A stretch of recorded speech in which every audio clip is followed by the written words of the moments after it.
All right, it is an exciting day today here in Spicer. We are going to be checking out the Minnesota Zoo's Zoomobile. Alex is joining us. It's going to be a great day. There's a lot of kids inside. Parents, tell us what we're going to see. Today is going to be exciting. We have a nice variety of animals, including birds, mammals, reptiles, and invertebrates. So they don't know yet, but they're going to be seeing a great horned owl, an armadillo, a tarantula. So we just have to bring the fun, kind of creepy crawly things to dispel myths about these animals, because that's mostly our job, is to help kids and adults, everyone, get up close to these animals and then realize, hey, you know what? They all have a job in nature, and some of them aren't so creepy crawly after all. And that's what the Zoomobile is all about. It's about education, it's about outreach, it's about having fun, and the creepy crawly critters. Yeah, absolutely. And we travel throughout all the state and primarily through schools, but we do a lot of library systems in the summertime. And people actually have the opportunity through the website to book the Zoomobile if they want to. Tell a little bit of information, give us some of the info on that. Sure, absolutely. You can book a program for the Zoomobile all the year long. We can come out and, like I said, we'll travel. We've even done overnights outstate for those. And we have a variety of topics depending on if we're working with one school group, like one classroom, or a large group like today. So we can do topics on all things connected, such as today, and talking about everybody's job in nature, or there's ones on like skulls or tropical rainforests, or focusing on more Minnesota animals with cool adaptations for colder climates. That's exciting. And, you know, it's really a great time for the family or, you know, depending on who you're with, brothers, sisters, to get out to the zoo. Give us a little info on the zoo itself, where it's at, and the website and all the good stuff, because we want people to get there, too, because that's really, really exciting, too. Yep, so we are at the Apple Valley Zoo down in Apple Valley. Our address is 13,000 Zoo Boulevard. And our website, you can always get directions to, and ours is mnzoo.org, O-R-G. And we're open every day. We're only closed 2 days a year.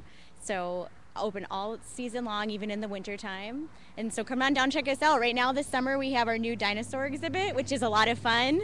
Real big animatronic dinosaurs that make sound. Some of them spit water at the guests, so it's very interactive and fun. Yeah, it's always a good time when you're heading down to the zoo. I'm excited, though. It's time to see the creepy crawly critters right here in Spicer.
Hi, I'm Renee Nolting from United Way, and I'm here to thank everyone who came out today and golfed in the United Way Bremer Golf Classic.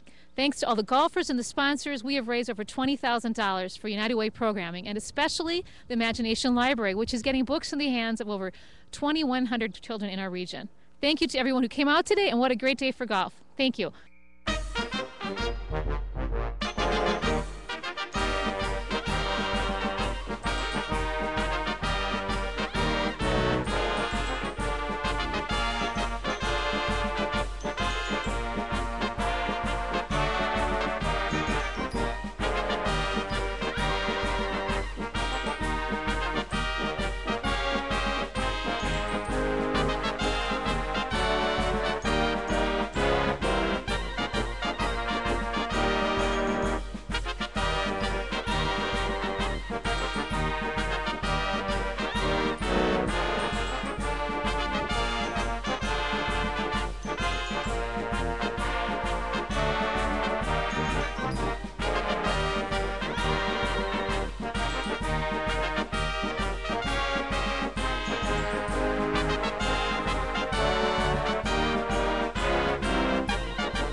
West Central Industries, and they are celebrating a big victory. Charlie, I understand you guys are celebrating your 50th and your 40th. Tell people a little bit about that. Well, it's 50 years of finding work and jobs for adults with disabilities here in Wilmer and 18 years in Hutchinson. And it is 40 years of coordinating and cooking the Meals on Wheels program for the Wilmer area. We started that on Flag Day, June 14th, 1972.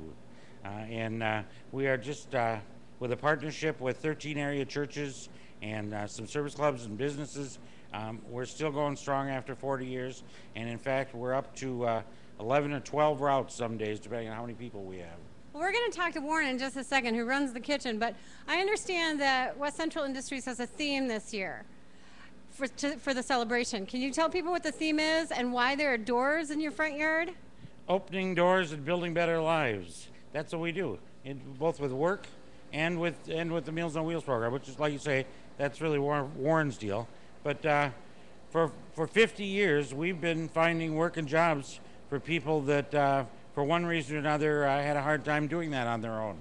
And people who maybe their lives haven't always been as valued as they should have been, but now we have helped them build better lives, and we've helped them become more independent and more involved in the community and in the production that we do for companies like 3M and Genio and many others. Well, fantastic. Warren, we just heard from Charlie about the 50th anniversary of West Central Industries, but I understand that Meals on Wheels is also celebrating a big one. What year is it?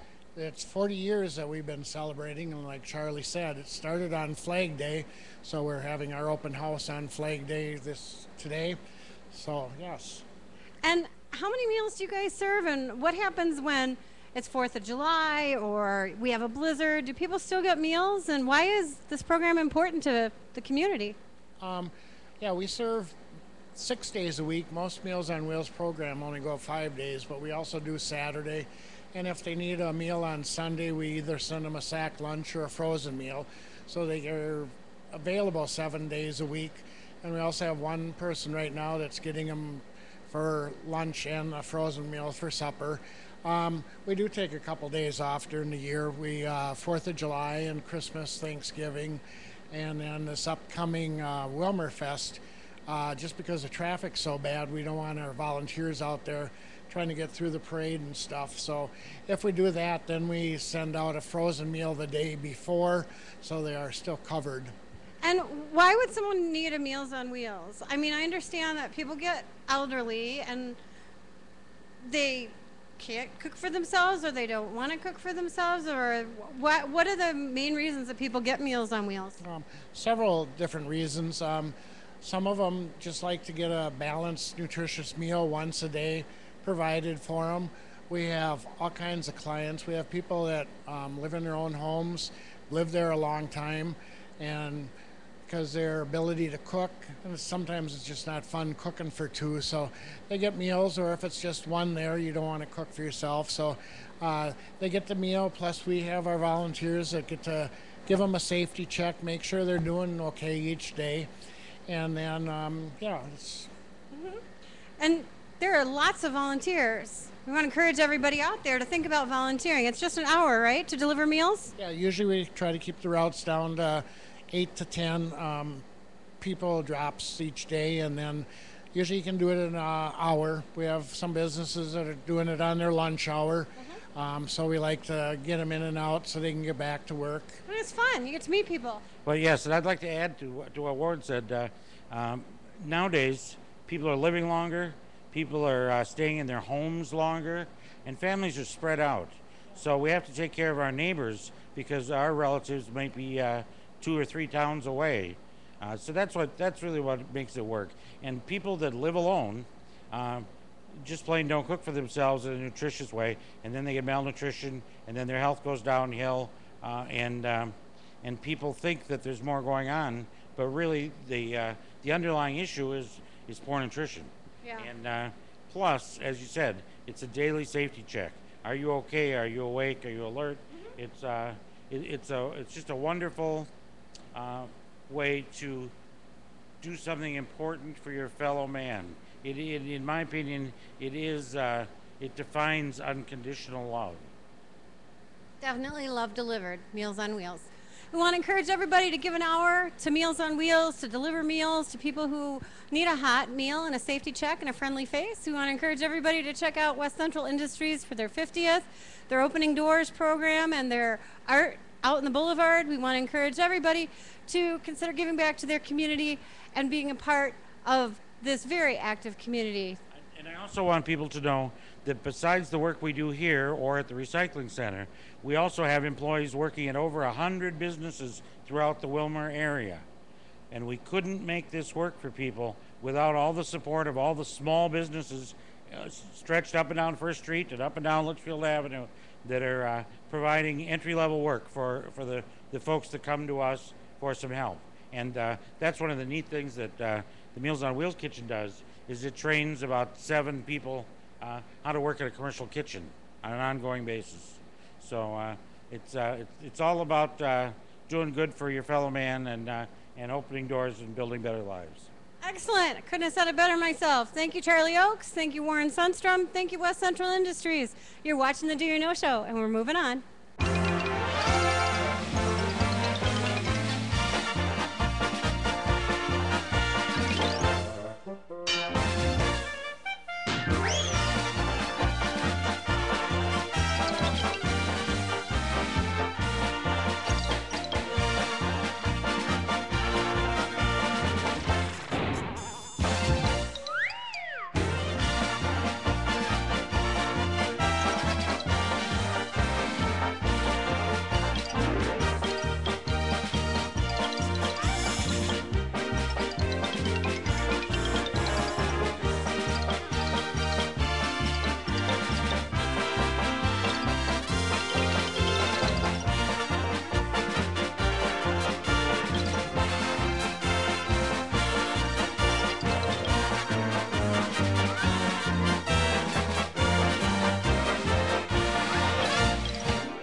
Hello, everyone, and welcome to the Hawk Creek Animal Shelter. I'm Bobby Bauman, Director of Operations, and I just want to tell you a little bit about our July promotion.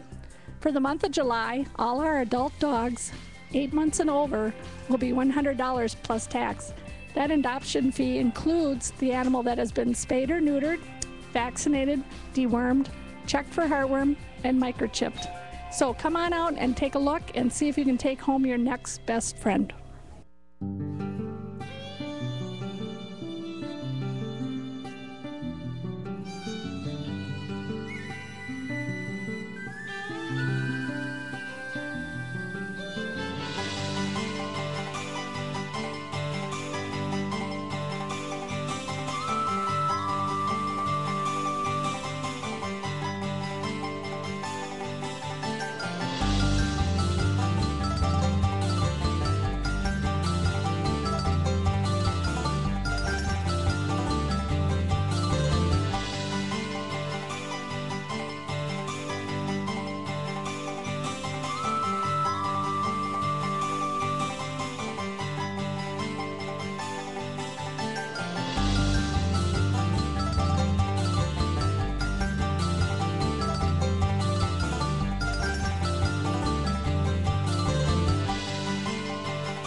Good afternoon. This is Susan Matson at Stacy's Nursery for Do You Know?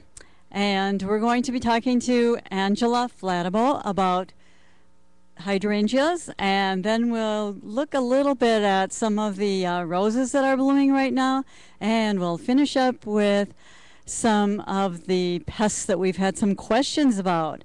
So I'm going to turn this over to Angela right now, and she will introduce us to some of the varieties of hydrangeas here at Stacy's. Hello, everybody. I know last time you guys were out, we talked a lot about the shrub roses and what being one of my favorite plants, and it blooms so much in Willmar as you're driving around the community now towards the end of June. The next thing that blooms so much, and one of the shrubs I love the most, is hydrangeas. And I think people are really uneducated about them because they're so used to just the traditional, right under me here, Annabelle hydrangea, which grows wonderfully in the shade, which is why it's one of my favorite, because it will grow in virtually no sun, underneath a deck, by a patio, wherever. It will grow really well. A great place to look at those is on driving down Willmar Avenue along Bremer Bank. There's a whole slew of them, and they just bloom beautifully. So that's the traditional one that people know about. And then, of course, the PGs, which I don't actually carry anymore because there's so many new fun ones I want to show you. One of the really neat ones is right here called Little Lamb. And the reason I love this one so much is it's a dwarf hydrangea. So it only gets 3 foot tall, and it starts out really nice and white and then fades to a pink. And that will bloom in sun or partial shade. So it's a really versatile shrub. And again, that 3 foot height is just wonderful because a lot of shrubs get so tall right now, it's hard to keep them manageable around your home. Some of the other ones that are really nice is this tickled pink, which is more of a pink variety. Gets really nice and full. This one isn't as full as normal, but gets really nice and full, and it is pink all the time. Doesn't bloom as much as some of the other varieties, but you do get a different color than the white. This one back here is called tickled pink, which is also kind of a fun variety because it starts out white and then fades to speckles of pink during the summer and into the fall. And then in the fall, the leaves turn yellow, so that's also a really nice variety. The other one I really like is Limelight, which I think is over here, which is lime green all the time. So it starts blooming about July 4th, and it has a wonderful lime green flower head, and it's cone-shaped, so your flower head is large, and it's a great cut flower. We use them in a lot of wedding arrangements. Now that we have the floral shop, it does really well in the arrangements. A place to kind of check this out would be at the law firm on First Street, Schmidt, Thompson, Johnson, Moody law firm. We have them planted there, and they just do wonderfully. Everybody comes in and just says, I want that plant. That also comes in a tree form. Yes, the trees, which are kind of all behind me here. So there's a a limelight tree, which you can see is a tree standard shape, and it just has this nice topiary type look. You can keep it pruned, or you can let it get 8 feet wide if you want. Most people keep it at that 5 to 6 foot height. And it blooms, again, right now, about beginning of July, mid-June, all the way through the fall. And you can leave the flower heads on into fall for fall and winter appearance, which is really nice. And the tree comes in the pink diamond or the limelight, which is just really nice because you get the pink or the lime. And then this one right here is called Quickfire, which is a little more open flower form. So you get all these kind of star-shaped flowers, and then the centers don't open till later on. So it kind of adds texture in the garden, which is really nice. So that's just kind of some of the new hydrangeas that are out. I don't know if you have anything to add. Well, what I was going to add and ask you a little bit about is I just got back from a trip to South Carolina where I saw hydrangeas that were in other colors. They were lavender, they were bright blue, and some were purple and hot pink colors. And tell us a little bit about why we don't see those in Minnesota. Well, we did see them for about 3 years. About 3 years ago, we tried them. The variety that was very popular was called Endless Summer, and it was going to be blue, pink if you didn't add enough chemicals in the soil. We need a lot of sulfur and soil amenities to make it blue or pink in our area, and it just did not work. People who added the ammonium sulfate and the sulfurs, who religiously added them every couple weeks, still would never get that blue color. And it just isn't going to work in our zone. Now you will get a pink, you can get the pink, but it's going to be a light pink. It's never going to be that bright, hot pink. And it's just, we need to learn what grows in our areas and just take advantage of the things we have and, just travel and see those fun things. Don't think we can grow them here because they just don't work. We try and try and try. But the new one, this pink one, is going to be hardy, and that does well. But some of these other varieties that are that lime green or that pink diamond is just a beautiful pink in the fall. I think I would stick more to the varieties that work than some of those ones that just don't.